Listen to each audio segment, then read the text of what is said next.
নবীজি বলেছেন, কেউ যদি ভাঙ্গা অন্তর জোড়া লাগায় তাকে বিনা হিসাবে জান্নাতে দেবে। তাহলে কেউ যদি জোড়া অন্তর ভেঙে দেয় সে তো বিনা হিসাবে জাহান্নামে যাবে। সেজন্য আমি ভাবছি আমি কখনো আমার নিজের অজান্তে কারো মন ভাঙলাম কিনা, এই ভয়টা আমি পাচ্ছি।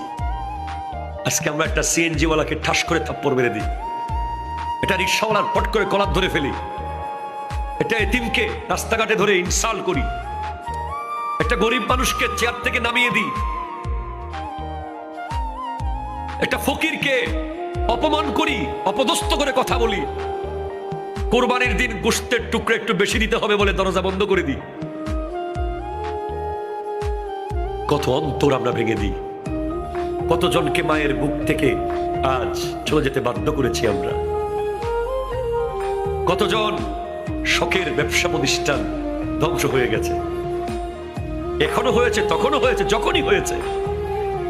যেখানেই যার অন্তর ভেঙেছেন, অন্তর ভাঙা এটা অনেক কঠিন একটা ভয়ঙ্কর গুনাহের কাজ।